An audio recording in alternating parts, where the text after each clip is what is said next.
revolves and we can easily get rid of unwanted thoughts. जब हमारे मन में कोई बात होती है, हमारे दिल में कोई बात होती है तो हम क्या करते हैं? या तो उस बात को अपने परिवार वालों के साथ, माता पिता के साथ शेयर करते हैं, दोस्तों के साथ बांटते हैं, या भाई बहन के साथ बांटते हैं, या गुरु महाराज के साथ बांटते हैं। लेकिन जब हम अपने मन की बात को अपने गुरु के साथ बांटते हैं तो हमें सिर्फ एक सॉल्यूशन नहीं मिलता, लेकिन हमें एक नया और एक अच्छा पाथ हमें मिलता है, एक स्पिरिचुअल पाथ हमें मिलता है। इसलिए कोई भी बात हो, कोई परेशानी हो, चिंता करने से वो बात हमेशा बढ़ती है। अगर आपके मन में कोई परेशानी है, आप उसको लेकर चिंता करोगे तो वो और भी ज्यादा बढ़ती है। इसलिए अपनी चिंता को अपने गुरु के साथ बांटना, अपने परेशानी को अपने गुरु के साथ बांटना, उनसे सलाह लेना, उनसे एडवाइस लेना ही सबसे बड़ा समझदारी का काम होता है। और हम चिंता मुक्त हो जाते हैं और गुरुदेव की कृपा हम पर जीवन भर बनी रहती है। जय माता की जय माता की। एक बार एक बुजुर्ग से बाबा थे, बुजुर्ग बाबा थे और रेलवे स्टेशन पर अपनी ट्रेन का इंतजार कर रहे थे, खड़े थे वहां। अब वो इंतजार कर रहे थे, उनके हाथ में उनके पास एक छोटी सी रामायण की किताब थी, उसको पढ़ रहे थे।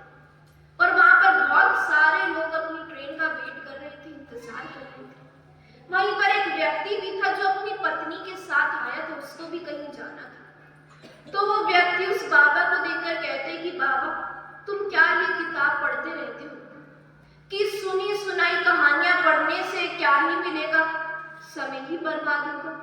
पढ़ना है तो अखबार पढ़ो, अगर तुम्हें कुछ पढ़ना है अखबार पढ़ लो, न्यूज़पेपर पढ़ लो, कि तुम्हारी ही नॉलेज कहीं ना कहीं एनहेंस होगी, कि तुम्हें पता चलेगा कि संसार में क्या चल रहा है या क्या नहीं हो रहा।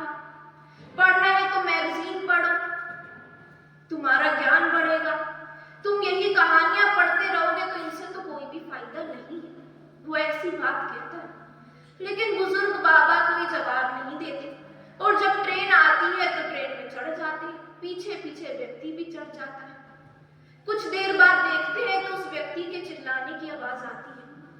देखते हैं तो पाते हैं कि वो व्यक्ति अपनी पत्नी को तो स्टेशन पर ही छोड़ गया, उसे तो चढ़ाना ही भूल गया, खुद चढ़ जाते और अपनी पत्नी को वहीं पर भूल जाता है।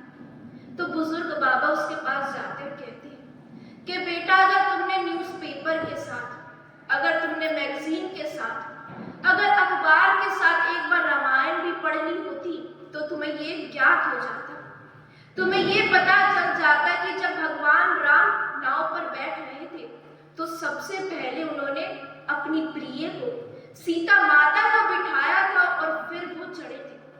अगर तुम भी वैसा ही करते कि ट्रेन पर सबसे पहले अपनी पत्नी को चढ़ाते, अपना धर्म निभाते और उसके बाद चढ़ते, तो तुम्हें ये घटना होनी ही नहीं थी, तो ये घटना आती ही नहीं।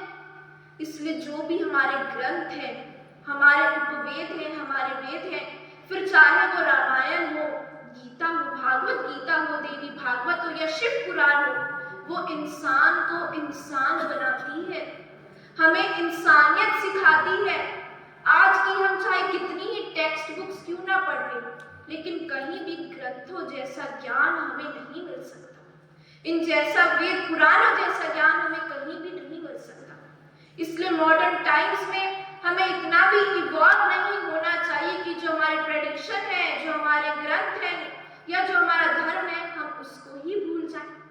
और प्रेम हो, पतिव्रत प्रेम हो, तो राम और सीता जैसा होना चाहिए, शिव और पार्वती जैसा होना चाहिए। भगवान शिव ने कभी भी माता पार्वती के बिना भोजन नहीं किया। कितनी बड़ी बात है, कितने बड़े वो देवता है, महादेव है, लेकिन कभी भी माता पार्वती के बिना भोजन नहीं किया।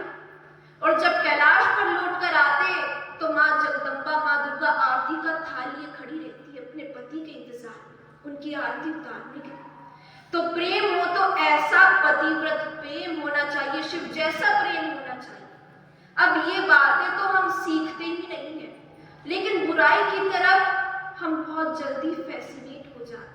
बहुत जल्दी अट्रैक्ट हो जाते हैं, जो कि हमारी सबसे बड़ी कमी है।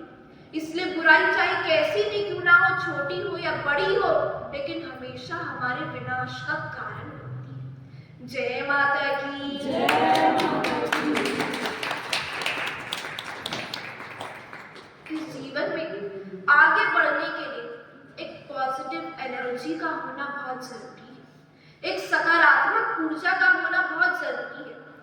जब हम अपसेट होते हैं, हमारा मन खुश नहीं होता या हम उदास होते हैं, तो हम क्या सोचते हैं कि कुछ चटपटा खाने चलते हैं तो मूड ठीक हो जाएगा, कि कुछ खाने चलते हैं तो जो मूड है हमारा वो लाइट हो जाएगा, या फिर कोई मूवी देखने चलते हैं मन हल्का हो जाएगा, या फिर कहीं घूमने चलते हैं तो मन को अच्छा लगेगा।